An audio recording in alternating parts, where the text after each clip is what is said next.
Hello बच्चों, जय हिंद। आप सभी का बहुत बहुत स्वागत है। तो बच्चों, जैसा कि आपके एग्जाम बहुत ही नज़दीक हैं, तो मैंने क्या सोचा है कि सारे चैप्टर के आपके मैथ्स में जो भी इंपॉर्टेंट क्वेश्चन हैं, जो भी 4 से 6 नंबर के क्वेश्चन बनते हैं, उसकी एक अलग से series.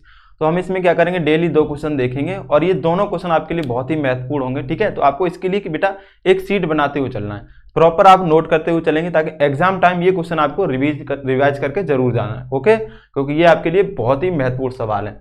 Very very very important question है बोर्ड एग्जाम 2024 के लिए, तो आपको अच्छे से समझ के नोट करना है बच्चों। ठीक है, और आप क्वेश्चन देख के ही समझ जाएंगे कि बोर्ड में पूछा जाएगा कि नहीं। ठीक है, अब तो आप समझदार हो गए। क्वेश्चन बैंक अनसॉल्व पेपर सबसे लगा रहे होंगे सवाल, तो ये सवाल आपको बार बार मिल रहे होंगे। ठीक, लगभग हर साल पूछे जाते हैं ये सवाल। तो देखिए क्वेश्चन क्या है, एक नाव की स्थिर जल में चाल 8 किलोमीटर प्रति घंटा है। कितनी चाल है? 8 किलोमीटर प्रति घंटा। स्थिर जल में मतलब रुके हुए जल में, कभी कभी शांत जल भी बोल देगा इसको, स्थिर जल या शांत जल। सॉरी बच्चों, 8 किलोमीटर प्रति घंटा है। यह धारा की दिशा में 22 किलोमीटर और धारा की विपरीत दिशा में 15 किलोमीटर 5 घंटे में जा सकती है। कितने घंटे में? 5 घंटे में। तो धारा की चाल ज्ञात कीजिए। जब भी इस टाइप का क्वेश्चन आए, अगर आपको समझ में नहीं आ रहा तो क्वेश्चन कम से कम 3 बार पढ़िए। कितने बार? 3 बार पढ़ना है, तो उससे थोड़ा सा क्वेश्चन 90% आपका क्लियर हो जाए क्या पूछ रहा है, क्या करना है। ठीक है, भले आपको आगे ना आए लेकिन क्वेश्चन क्लियर हो जाए कि क्या पूछा जा रहा है, इसलिए इसको 3 बार कम से कम पढ़िए। चलिए इसको आप हल करते हैं बच्चों। कैसे सॉल्व करेंगे? तो देखो, एक नाव की स्थिर जल में चाल, तो यहाँ पे लिखेंगे नाव की चाल, नाव की स्थिर जल में चाल, स्थिर जल में चाल आपको दी गई है 8 किलोमीटर प्रति घंटा, 8 किलोमीटर प्रति घंटा। ठीक है बच्चों, ये नाव की चाल दी गई। अब ऐसे क्वेश्चन में जैसे आपसे पूछा जा रहा है नाव की चाल, वो धारा की चाल याद करो, या कभी कभी रेलगाड़ी वाला क्वेश्चन बनेगा तो रेलगाड़ी की चाल याद करो। तो ऐसे क्वेश्चन में आप क्या करोगे, जो पूछा जा रहा है उसी को मान लोगे, उसी को मान लोगे। तो यहाँ पे मानोगे, माना धारा की चाल, माना धारा की चाल, माना धारा की चाल बराबर में हमने मान लिया x किलोमीटर प्रति घंटा, x किलोमीटर प्रति घंटा। ठीक है बच्चों, ये हमने क्या मान ली, ये धारा की चाल मान ली। अब देखना ध्यान से, यह धारा की दिशा में कितना जा रही है? 22 किलोमीटर, और धारा की विपरीत दिशा में कितना जा रही है? 15 किलोमीटर। ऐसा करने में उसको 5 घंटे समय लगता है। तो पहले हम निकालेंगे जो नाव है वो धारा की दिशा में उसकी चाल क्या होगी, और फिर नाव की धारा की विपरीत दिशा में चाल क्या होगी। फिर चाल से क्या करेंगे, दूरी में भाग करेंगे तो समय मिलेगा। क्या मिलेगा? समय। फिर आगे का प्रोसेस आगे देखते हैं। तो यहां पे लिखेंगे नाव की धारा की दिशा में चाल, नाव की धारा की दिशा में चाल, धारा की दिशा में चाल। बेटा सेम डायरेक्शन होने पर, एक ही डायरेक्शन होने पर, एक ही दिशा में जाने पर चालें क्या होती हैं? जुड़ जाती हैं। धारा की दिशा में चाल, तो ये चालें जुड़ जाएंगी आपस में। कितनी हो जाएगी? 8 प्लस का x हो जाएगी, 8 प्लस का x हो जाएगी। ठीक है, किलोमीटर प्रति घंटा, किलोमीटर प्रति घंटा। भाई एक ही दिशा में जाने पर स्पीड बढ़ जाती है, धारा भी इधर जा रही है और नाव भी इधर जा रही है, तो दोनों की चालें क्या होंगी? जुड़ जाएंगी, स्पीड थोड़ी और बढ़ जाएगी। ठीक, नाव की धारा की विपरीत दिशा में चाल, नाव की धारा की विपरीत दिशा में, कौन सी दिशा में? विपरीत दिशा में, विपरीत दिशा में चाल बराबर 8 माइनस का x। विपरीत दिशा में चालें क्या होती हैं? घट जाती हैं। किलोमीटर प्रति घंटा, किलोमीटर प्रति घंटा। ठीक है, ये हो गया आपका। अब देखो, ये हमको चाल मिल गई, ये मिल गई, क्या मिल गई? चाल। समय यहाँ पे दिया, वो दूरी यहाँ पे दी गई है, तो समय निकाल लेंगे। धारा की दिशा में कितना जा रहा है? 22 किलोमीटर। तो धारा की दिशा में, यहाँ लिखेंगे धारा की दिशा में, धारा की दिशा में 22 किलोमीटर जाने में लगा समय, 22 किलोमीटर जाने में लगा समय, जाने में लगा समय, लगा समय। धारा की दिशा में 22 किलोमीटर जाने में लगा समय। समय बराबर बेटा क्या होता है बताओ, सभी लोग बताओ। दूरी बटे चाल, दूरी बटे चाल। कितनी दूरी जा रहा है बेटा? 22 किलोमीटर। चाल क्या है? धारा की दिशा में, धारा की दिशा में चाल क्या है? 8 प्लस का x, 8 प्लस का x। तो दूरी बटे चाल करेंगे तो ये आपका समय आएगा, और समय किस में आ जाएगा? घंटे में। इतने घंटे लग जाएंगे उसको। कितने घंटे लग जाएंगे? 22 बटे 8 प्लस x। अभी सॉल्व करोगे तो कितने घंटे आएंगे पता नहीं, लेकिन हमें ये पता है इतने घंटे लग रहे हैं धारा की दिशा में 22 किलोमीटर जाने में। यहाँ लिखोगे धारा की विपरीत दिशा में, धारा की विपरीत दिशा में। ठीक है, अब विपरीत दिशा में देखो सेम दूरी नहीं जा रहा है, कभी कभी क्वेश्चन में सेम दूरी दे देगा। 30 किलोमीटर, 15 किलोमीटर, 30 जा रहा है, 30 आ रहा है, 22 जा रहा है, 22 आ रहा है, 15 जा रहा है, 15 आ रहा है। यहाँ पे दूरी बदल दी तो हम दूरी बदल के लिखेंगे। भाई धारा की दिशा में 22 जा रहा, तो धारा की विपरीत दिशा में कितना जा रहा है? 15। तो यहाँ पे 15 किलोमीटर जाने में लगा समय, जाने में लगा समय, समय बराबर क्या होता है दूरी बट्टे चाल। कितनी दूरी जा रहा है 15, कितनी 15। विपरीत दिशा में, विपरीत दिशा की चाल क्या है हमारी 8 माइनस का x, 8 माइनस x। तो ये घंटे आ जाएंगे, क्या आ जाएंगे घंटे, इतने घंटे आ जाएंगे। ये समय है भैया, ये समय। अब कह रहा है धारा की दिशा में और धारा की विपरीत दिशा में 5 घंटे में कितने घंटे, 5 घंटे लगते हैं, दोनों मिला के 5 घंटे लगते हैं। कभी कभी कहेगा कि समय का अंतर 1 घंटा है, 1 घंटा अधिक समय लेती है, तो वहां पे अंतर लेंगे, वो हम लोग नेक्स्ट वीडियो में देखेंगे, ठीक है। तो यहाँ पे देखो दोनों मिला के समय दे रहा है, तो यहाँ लिखेंगे प्रश्नानुसार। क्या लिखेंगे, प्रश्नानुसार, प्रश्नानुसार। ये वाला समय भैया और ये समय 22 बट्टे में 8 प्लस का x और प्लस 22 बटे में 8 माइनस का x, ये दोनों समय है, ये घंटा है, ये भी आ रहा है, ये भी घंटे में आ रहा है, तो दोनों मिला के उसको कितने घंटे लग रहा है 5 घंटे, तो ये 5 घंटे के बराबर हो जाएंगे। अब यहाँ पे एलसीएम ले लो बेटा, 8 प्लस एक्स और 8 minus x, 8 plus x 8 minus अलग अलग है, तो मल्टीप्लाई इनका एलसीएम हो जाएगा 8 प्लस एक्स और 8 माइनस का एक्स। ऊपर ध्यान देखो, इसका यहाँ मल्टीप्लाई होगा तो 22 और 8 माइनस का एक्स प्लस यहाँ पे सॉरी 15 है ना, ये 22 क्यों लिख दिया, 15 और ब्रैकेट में 8 प्लस का x बराबर में 5 घंटे। कितने घंटे, 5 घंटे। ध्यान दीजिएगा गुणा करा लो तो 8 दूनी 16, 8 दूनी 16 और 1 17, 176 x से गुणा कराएंगे तो माइनस के 22x, माइनस के 22x। यहाँ पे गुणा कराओ 15 8 120 प्लस का 120 और प्लस के 15x, कितना 15x बटे में देखो a plus B A minus B, तो ए स्क्वायर माइनस के बी स्क्वायर, 8 का स्क्वायर हो जाएगा और माइनस का एक्स स्क्वायर हो जाएगा। ये फॉर्मूला होता है बेटा, a plus B A minus B, तो a plus B A minus B, A square minus B square करेंगे और बराबर में कितना हो जाएगा 5, बराबर में 5। यहाँ पे देखो पहले तो 22x प्लस माइनस का और ये 15 प्लस का है, तो घटा देंगे तो माइनस का 7 बचेगा।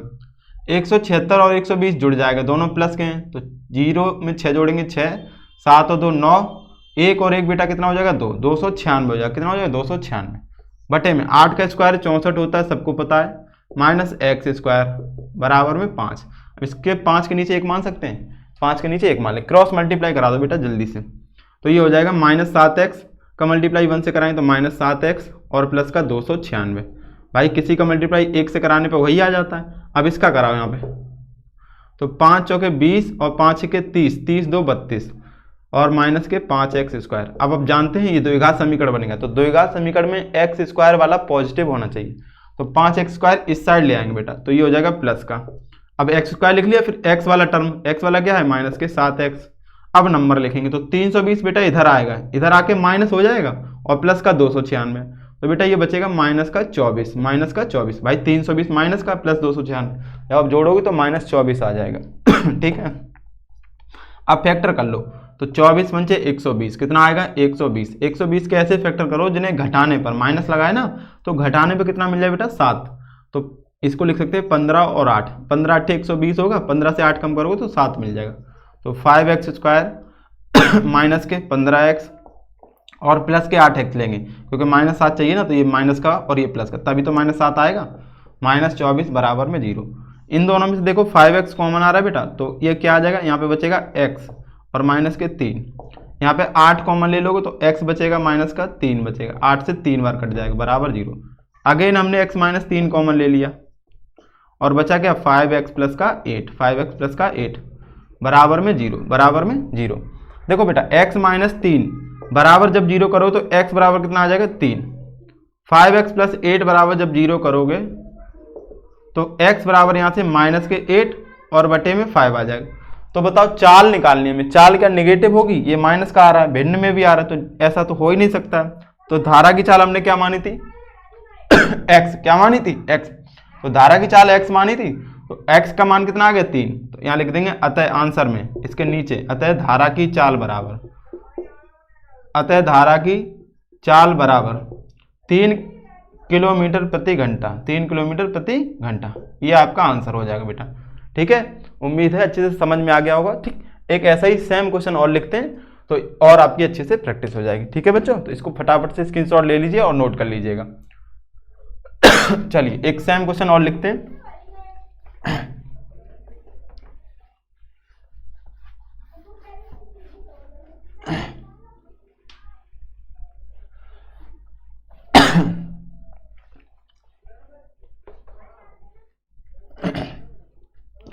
देखिएगा बेटा, एक क्वेश्चन और है आपके लिए, इंपॉर्टेंट सारे क्वेश्चन है कि क्वेश्चन को समझना है। क्वेश्चन नंबर 2 ध्यान दीजिएगा। एक नाव की शांत जल में चाल, एक नाव की शांत जल में चाल, नाव की शांत जल में चाल, शांत जल में चाल 15 किलोमीटर प्रति घंटा है, 15 किलोमीटर प्रति घंटा है, ठीक है। नाव की धारा की दिशा में 30 किलोमीटर जाने में, नाव की धारा की दिशा में, धारा की दिशा में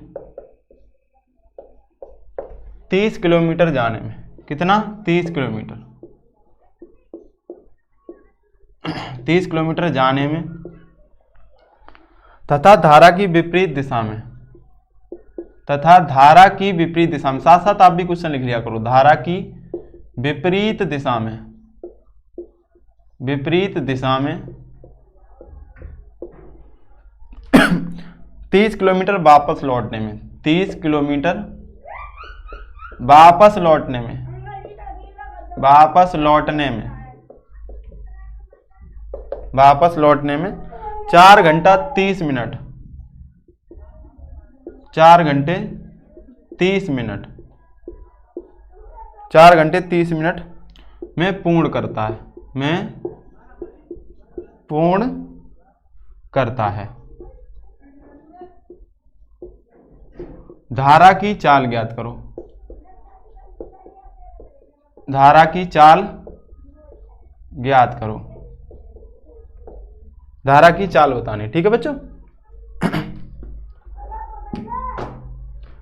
तो बच्चों इस क्वेश्चन का आंसर आप लोग को कमेंट करके बताना, ठीक है। यहाँ पे बच्चे बहुत ज्यादा शोर मचा रहे हैं, आपको आवाज भी आ रही होगी, इसलिए बेटा इसका आंसर कमेंट करके बताना। जिसको भी ये क्वेश्चन नहीं आता है हिंट से समझ लीजिए। देखो शांत जल में नाव की चाल दी है 15 किलोमीटर, आपको धारा की निकालनी, तो धारा की आप x मान लेंगे, ठीक है। अब क्या करेंगे, नाव की धारा की दिशा में कितनी दूरी जा रही है, 30 किलोमीटर जाने में, और विपरीत दिशा में भी 30 किलोमीटर है, यहाँ पे सेम दूरी दी गई है।